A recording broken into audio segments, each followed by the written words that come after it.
ce matin, apporter un message qui sera axé sur 3 axes, sur 3 points. Premièrement, nous allons entrer et comprendre ce que c'est que la peur.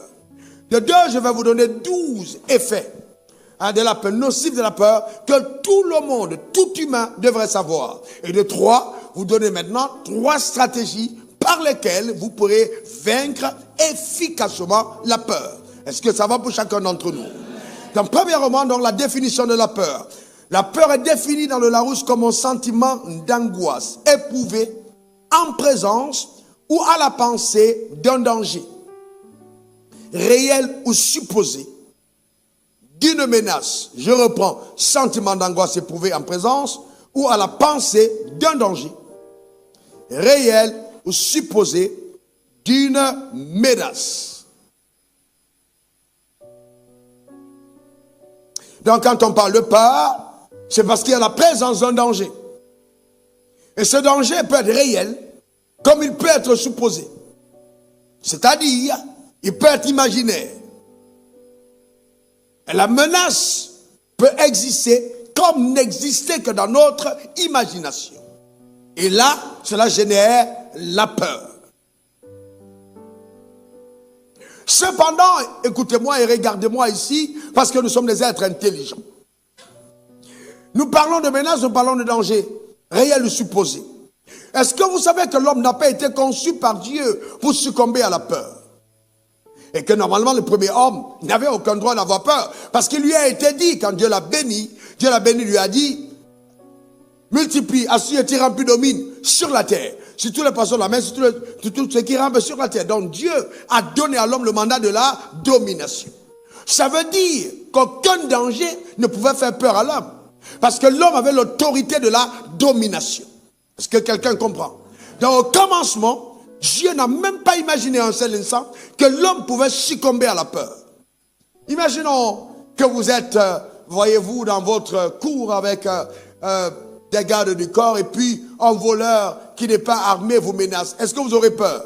Est-ce que quelqu'un qui n'est pas armé vous menace, vous aurez peur? Vous n'aurez pas peur. Pourquoi? Parce que vous êtes conscient que ceux qui sont autour de vous sont plus puissants que celui qui brandit la menace. C'est comme un petit garçon qui est à côté de ses parents et qui est menacé par ses amis. Il a tellement d'énergie parce qu'il sait justement que celui qui est à côté de lui, c'est son père. Et pour le garçon, il est sûr que son père est plus fort que tout le monde.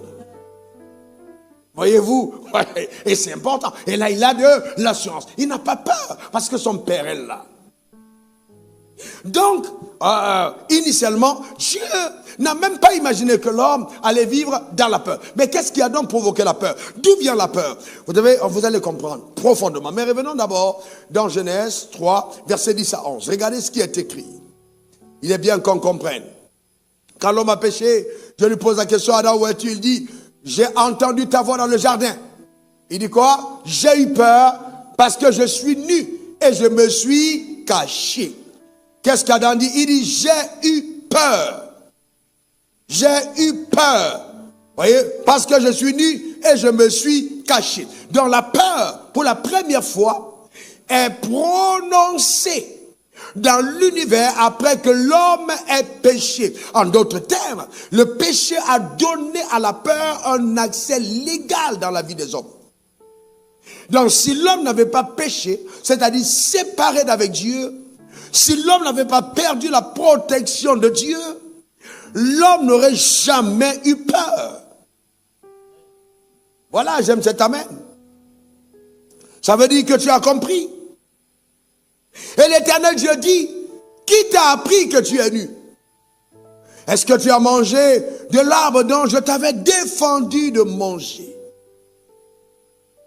En d'autres termes, la désobéissance à Dieu a été la voie d'accès du règne de la peur dans le cœur de l'homme. S'il n'y avait pas eu de désobéissance, il n'y aurait pas eu de peur. Quelqu'un dise encore amen. Amen. Et c'est pourquoi je redéfinis la peur de façon spirituelle. Prenez cette définition, elle est de moi, spirituellement parlant. Parce que ceux qui ont défini la peur n'avaient pas la connaissance spirituelle de la vie. Bon, avec la connaissance spirituelle que j'ai, je donne une autre définition à la peur. Vous êtes prêts pour ça?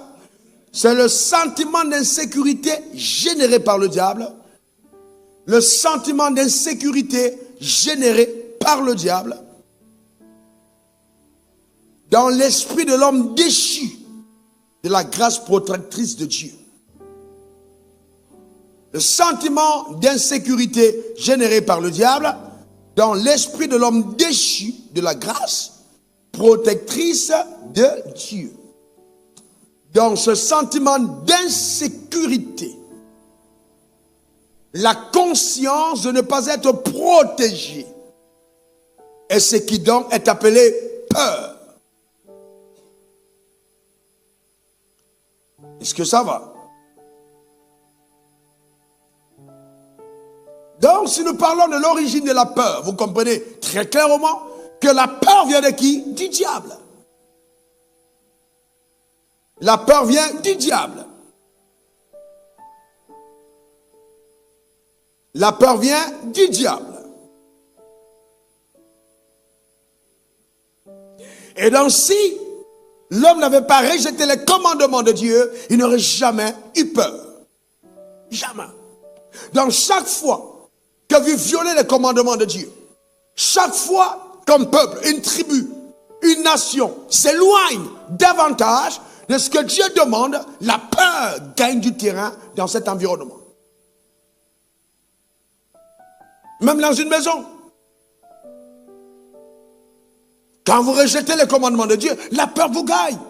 Quelqu'un qui a obéi à Dieu avec sa portion d'alliance, avec ses finances, n'a pas le même cœur à la fin du mois que celui qui ne le fait pas. La peur a une emprise dans le cœur de tous ceux qui désobéissent à la parole de Dieu, au commandement de Dieu.